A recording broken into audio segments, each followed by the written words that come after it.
Hello guys, welcome back to my channel. This is Priya Chaudhary. So ఈ వీడియోలో అయితే మీకు బెంగళూరులోని 3 మోస్ట్ బ్యూటిఫుల్ ప్లేసెస్ని అయితే చూపించబోతున్నాను. వాటి గురించి నాకు తెలిసిన ఇన్ఫర్మేషన్ అయితే షేర్ చేస్తాను. సో ఇప్పుడు మీకు అయితే వీడియోలో చూస్తున్న టెంపుల్ నేమ్ వచ్చి శ్రీ దొడ్డ బసవన్న టెంపుల్. లొకేషన్ వచ్చేసి బుల్ టెంపుల్ రోడ్, బసవాన్ గుడి, బెంగళూరు. ఈజీగా గూగుల్లో సెర్చ్ చేసిన అడ్రస్ అయితే లొకేట్ అవుతుంది. సో కంప్లీట్ డీటెయిల్స్ ఈ టెంపుల్ గురించి కావాలంటే డిస్క్రిప్షన్లో ఇస్తాను, చెక్అవుట్ చేయండి. నెక్స్ట్ టెంపుల్ ఏమో శ్రీ గోవర్ధన క్షేత్ర. ఇదొక ఆర్టిఫిషియల్ రాక్తో అయితే చేశారు, కానీ లోపలైతే చాలా ప్లెజెంట్గా ఉంటుంది. శ్రీకృష్ణుడు తన చిటికెన్ వేలు పైన గోవర్ధన్ గిరిని మోసారు కదా, సో ఆ థీమ్తో అయితే ఉంటుంది. అండ్ అలానే ఇంకా కృష్ణుడికి సంబంధించినవి చాలా అయితే ఆర్ట్స్ అనేవి చుట్టూ వాల్స్ పైన అయితే ఉంటాయి.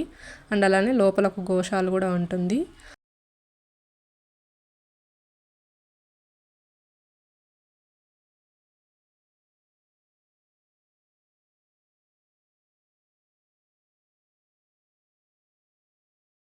నెక్స్ట్ వచ్చేసి 108 ఫీట్ శ్రీ విష్ణు స్వామి స్టాచ్యూ అనమాట. ఇదైతే తిరువన్నామలైలోని ఒకే సింగిల్ స్టోన్లోనే చేయబడిన స్టాచ్యూ అనమాట.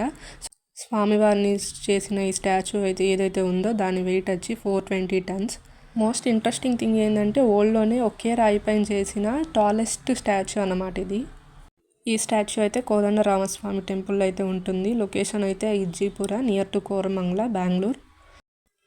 ఈ టెంపుల్స్ అన్నిటికీ కంప్లీట్ డీటెయిల్స్ మీకు కావాలంటే కింద డిస్క్రిప్షన్లో ఇస్తాను, చెక్అవుట్ చేయండి. ఈ వీడియో మీకు నచ్చిందని అనుకుంటున్నాను. నచ్చుంటే లైక్ చేయండి, షేర్ చేయండి, కామెంట్ చేయండి, అండ్ అలాగే సబ్స్క్రైబ్ చేసుకోవడం మర్చిపోకండి.